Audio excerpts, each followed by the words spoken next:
तो with pharma, सो जैसा कि हमारा स्टार्ट हो गया था फार्माकोग्नोसी एंड फाइटोकेमिस्ट्री, इसकी यूनिट फर्स्ट को हम बेसिकली कंप्लीट कर चुके हैं। यूनिट सेकंड का हमने लेक्चर 1 ले लिया है। लेक्चर 1 में हमने प्लांट हार्मोन एंड एप्लीकेशन तक कंप्लीट कर लिया था। लेक्चर 2 जो आएगा उसमें पॉलीप्लॉइडी म्यूटेशन हाइब्रिडाइजेशन को देखेंगे सिर्फ और सिर्फ, और बेसिकली छोटा ही लेक्चर होने वाला है आज का, तो मुश्किल से 10 मिनट का, तो आप उसको 2x स्पीड पर भी करके देख सकते हैं। और जितने भी नोट्स हैं आपको टेलीग्राम पर अवेलेबल हो जाएंगे। टेलीग्राम का लिंक डिस्क्रिप्शन में है, आप प्लीज़ उसे चेकआउट कर लेना। आपको हैंड रिटन नोट्स की नीड है तो आपको टेलीग्राम पर सभी के सभी नोट्स मिल जाएंगे। जो भी वीडियो है, जिस भी वीडियो को आप अदर वीडियोज़ भी देख सकते हैं हमारी, उसी के नीचे आपको टेलीग्राम का लिंक है, तुरंत ही आप उसके नोट्स सेक्शन पर पहुंच जाएंगे।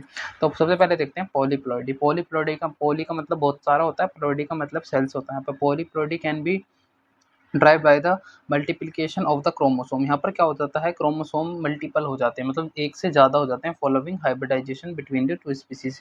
किस प्रक्रिया के द्वारा? हाइब्रिडाइजेशन के द्वारा, ठीक है ना। Polyploidy organism are the multiple set of chromosome. देखिए ये जो हाइब्रिडाइजेशन, पॉलीप्लॉइडी, म्यूटेशन, ये ऐसे टॉपिक हैं, इनसे कोई बेसिकली लॉन्ग क्वेश्चन बनने के चांसेस नहीं है। ये आपसे 2 नंबर में पूछी जा सकती है ना, पूछी जा सकती है, पूछी जाती है, क्योंकि इंपॉर्टेंट तो है, बट लेकिन एज सच इतनी ज़्यादा इंपॉर्टेंट नहीं है कि आपसे कोई ये 10 नंबर में कोई म्यूटेशन नहीं पूछेगा, ठीक है ना।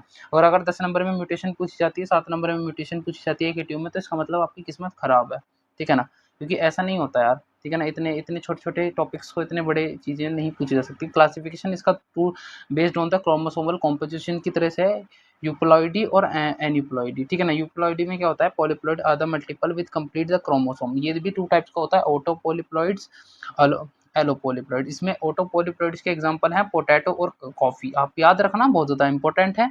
अगर आपको ये याद है तो इसका मतलब टीचर को लगेगा कि आप अंदर का भी सब कुछ जानते हो।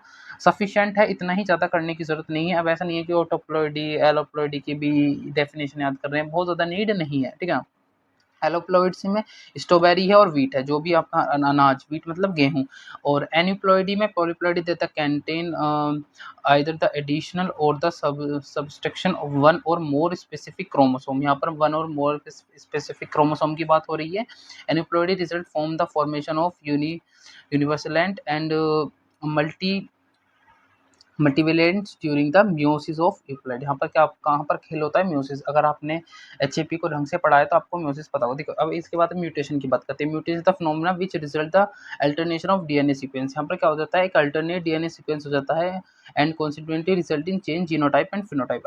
आपको पता होगा, एक तो आपका जीनोटाइप होता है, एक आपका फिनोटाइप होता है। Genotype related to gene, phenotype related to the जो आपको बाहर से दिखता है। मतलब जीनोटाइप जीन्स वाला होता है जो कि अंदर डीएनए की स्ट्रक्चर वगैरह होती है। फिनोटाइप जो आपको बाहर से दिखता है, जैसे कि ये मेल का सिंबल है, इसको क्या बोलेंगे हम, इसको बोलेंगे फिनोटाइप। क्यों? क्योंकि हमें बाहर से नजर आ रहा है। ये किसका सिंबल है, ये हमारा फिनोटाइप। अब इसके अंदर की बात कर लेते हैं। ये डीएनए वगैरह क्या है, ये सब इसके जीनोटाइप है, जीनोम्स है, ठीक है ना। इसमें आप म्यूटेशन देख लीजिए। म्यूटेशन 2 टाइप्स की बेसिकली होती है। देखो यहाँ पर आगे दे रखा है तो अच्छी बात है, ठीक है ना। देखो यार, नहीं दे रखा, देखो मैं आपको बता देता हूँ कि म्यूटेशन में पॉइंट म्यूटेशन भी आता है, कि जहाँ पर कि डीएनए के बेसिकली सीक्वेंस में चेंजेस हो जाते हैं। जैसे कि यहाँ पर देखिए, डीएनए हेलिक्स के बारे में यहाँ पर सब कुछ, यहाँ पर बेसिकली म्यूटेशन के बारे में इबनॉर्मेलिटी ऑफ क्रोमोसोम्स में हो जाती है, ठीक है ना। इतना ही आपके लिए सफिशिएंट है। आप इतनी सी डेफिनेशन यहाँ से लेके यहाँ तक याद कर लेते हैं तो इनफ है, क्योंकि अभी हमारा बहुत सारा सिलेबस और भी बाकी पड़ा हुआ है। हम एक चीज़ के पीछे पागल नहीं हो सकते बेसिकली, कि अब पता चले कि म्यूटेशन के ऊपर आपने बहुत सारा पढ़ लिया, कोई खास नीड नहीं है। देखिए यहाँ पर देखिए, पॉइंट म्यूटेशन यहाँ पर दिखा भी रखा है। In the additional above mutation are arise due to the change in single base pair. अगर change in single base pair और डीएनए, भाई देखो ये बहुत ज़्यादा इंपॉर्टेंट है। मैं एक बार इसे हाईलाइट करके दिखा देता हूँ आपको, ताकि इंपॉर्टेंट चीज़ें आपको समझ में आ जाए। देखो यार, in addition of above mutation also to change a single base pair of DNA. अगर single base pair of DNA में चेंज हो रहा है, this is known as the point mutation. अगर देखो पॉइंट म्यूटेशन के भी मैं बात कर रहा था कि पॉइंट म्यूटेशन क्या है, इसका एक सॉरी, देखो पॉइंट म्यूटेशन क्या है, देखो यहाँ पर है। पॉइंट म्यूटेशन क्या है कि the change of single base pair of, एक अगर एक single base pair of DNA change हो रहा है, is called point mutation. Point का मतलब ये पॉइंट है और इसके ये म्यूटेट कर रहा है, ठीक है ना, मतलब परिवर्तन हो रहा है। म्यूटेशन को बेसिकली परिवर्तन बोलते हैं, कि एकदम से हुआ परिवर्तन म्यूटेशन होता है। एक classical example of such as mutation is sickle cell anaemia. Sickle cell anaemia में आपने देखा होगा कि आपकी जो सेल होती है वो इस टाइप की होती है कुछ, ठीक है ना, उभयावतल प्रकार की होती है, ठीक है ना, जिसको बाइकॉनकेव बोल देते हैं। इस टाइप की आपकी आरबीसी होती है। यहाँ इसमें क्या हो जाता है, जब आपको सिकल सेल एनीमिया हो जाती है, यहाँ पर आपकी आरबीसी राउंड की ओवल की जगह इस टाइप की हो जाती है, कुछ हंसियाकार या दत्तियाकार हो जाती है, जैसे आपने दरांती देखा होगा ना, जैसे देहाती में बोल देते हैं कि ये दरांती, इस टाइप की हो जाती है, एज टाइप की। तो इसको ही बोलते हैं सिकल सेल एनीमिया, जो कि पॉइंट म्यूटेशन का बहुत अच्छा एग्जाम्पल है, और इसमें लिखा भी हुआ है, आप इसे इत्मीनान से पढ़ सकते हैं तसल्ली पूर्वक।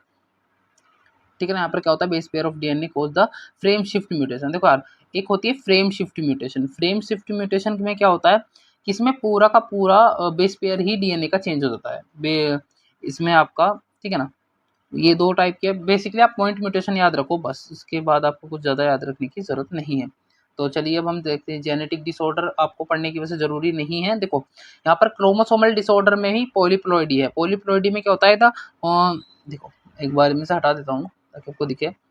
इसमें क्या होता है, देखो यार, whole set of chromosome in organism, एक ऑर्गेनिज्म के अंदर जो भी उसका पूरा सेट होता है क्रोमोसोम का, and this phenomenon is called polyploidy. Increase हो जाना, बेसिकली एक सेट इंक्रीज हो जाना इस पॉलीप्लॉइडी। पॉली का मतलब का मैंने पहले बताया था, बहुत सारे क्रोमोसोम एक जगह इकट्ठे हो गए या फिर इंक्रीज हो गए अचानक से, उसको पॉलीप्लॉइडी बोल सकते हैं। ऊपर मैंने इसके बारे में आपको बताया भी है। देखो इसके एग्जाम्पल क्या है, इसके एग्जाम्पल है डाउन सिंड्रोम, ऊपर दे भी रखा है। देखो यार, डाउन सिंड्रोम में क्या होता है, ये देखो डाउन सिंड्रोम में क्या होता है, the cause of genetic disorder present in the copy of 21 number का जो क्रोमोसोम होता है। ठीक है ना। दिस डिसऑर्डर फर्स्ट किसने ड्राइव किया था, लैंगर डोन ने इसको सबसे पहले खोजा था। Individually small round and forward, इसमें आप देखो पॉम इज तो पढ़ सकते हो। मतलब डाउन सिंड्रोम क्या है, देखो क्लाइनेफाइटर सिंड्रोम ये है, टर्नर सिंड्रोम का एग्जांपल यहाँ पर दे रखा है।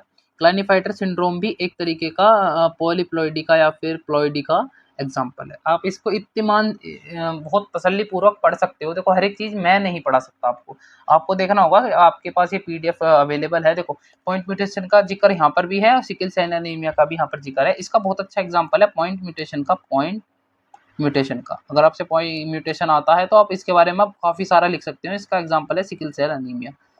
ठीक है ना। आप बहुत अच्छा खासा लिख सकते हो, मैंने आपको बहुत सारा प्रोवाइड कर दिया है। और यहाँ पर आप अगर आपको कुछ भी सिकल सेल एनीमिया का कुछ भी डिटेल चाहिए तो वहाँ पर अवेलेबल है, आप पढ़ सकते हो अपने अकॉर्डिंगली। मेरे हिसाब से नहीं है। फ्रेम शिफ्ट, डिटेक्शन, म्यूटेशन, काफ़ी कुछ दे रखा है यार मैंने आपके लिए, बहुत कुछ कर दिया है। देखो म्यूटेशन की एक सिंपल सी लैंग्वेज में मैंने यहाँ पर लिख दी है कि क्या होता है। Mutation is the permanent alternation of nucleotide sequence in genome organism. ठीक है। हाइब्रिडाइजेशन क्या होता है, हाइब्रिडाइजेशन समझ लीजिए यार। देखिए ये प्लांट में होता है basically, in plant breeding. Hybridization chemistry वाला मैं समझ लेना कि sp2 sp3 वाला नहीं है। ठीक है ना। ये प्लांट का हाइब्रिडाइजेशन है। From the possible means to combine the single variety of the desirable character, मतलब 2 और मोर वेराइटीज स्पीसीज। मतलब ये हाइब्रिडाइजेशन टेक्निक का यूज करके हम एक या उससे अधिक प्रकार की वेराइटीज या स्पीसीज प्लांट की बना सकते हैं। जैसे कि यहाँ पर मैंने टीटी को बेसिकली रेड दिखाया और स्मॉल टीटी को मैंने वाइट दिखाया। अगर हम इन दोनों को हाइब्रिडाइज कराते हैं, इनका क्रॉस कराते हैं, संकरण कराते हैं, हिंदी में बोलते हैं, तो वो हमारे पास F1 जनरेशन निकल कर आएगी, जिसकी कि इधर से रेड कलर आएगा, इधर से व्हाइट कलर आएगा। ये दोनों मिलकर क्या बनाएंगे, या तो पिंक बनाएंगे या फिर रेड और व्हाइट बनाएंगे। आपने कई कई फ्लावर्स में देखा भी होगा, जब उन दोनों के क्रोमोसोम्स को निकालकर एक साथ लैब में तैयार करते हैं, तो आपने देखा होगा कि आजकल, पहले तो गुलाब आता था गुलाबी कलर का, आजकल तो आपने देखा होगा व्हाइट प्लस गुलाबी गुलाब आ रहे हैं। ठीक है ना। व्हाइट भी कलर होता है उनमें, गुलाबी भी। वो कैसा होता है, वो इसी सब टेक्निक के द्वारा होता है। बहुत ज़्यादा डिटेल में पढ़ने की जरूरत नहीं है, बट हाँ सिंपल सिंपल मैंने आपको पढ़ा दिया है। तो आई होप कि आपको आज का लेक्चर अच्छा लगा होगा। और कुछ भी आपको इन डिटेल जानना है तो देखिए यार, इस पीडीएफ को टेलीग्राम से डाउनलोड कर लीजिएगा और प्लीज़ आप बहुत तसल्ली पूर्वक इसको समझ लीजिएगा। ठीक है ना। इसके बाद इसमें ऐसा कुछ खास समझाने लायक है नहीं, वरना मैं आपको बहुत अच्छे से बताता। इसलिए मैंने कि आपको कोई भी परेशानी ना हो, इसलिए मैंने पूरा यहाँ पर कम्प्लीटली लगा दिया है। ठीक है ना। यहाँ पर म्यूटेशन भी दे रखा है, बहुत कुछ है पढ़ने के लिए, आप पढ़ सकते हो, मैं बिल्कुल भी मना नहीं कर रहा। बट अननेसेसरी वीडियो लेंथी हो जाती है, फिर प्रॉब्लम मुझे भी आती है इसको अपलोड करने में। तो इस वजह से मैंने इतना ज़्यादा जो मेरे को मेन लगा वो मैंने आपको समझा दिया है। आप इसको अपने तरीके से रीड आउट कर सकते हैं और इसके बाद इसके इंपॉर्टेंट पॉइंट्स आप लर्न कर सकते हैं, लिख सकते हैं। ठीक है। Okay, thank you so much. आपको आज का लेक्चर अच्छा लगा होगा। सो प्लीज़ टेलीग्राम पर नोट्स अवेलेबल हैं, सभी के सभी डिस्क्रिप्शन में आपको लिंक मिल जाएंगे।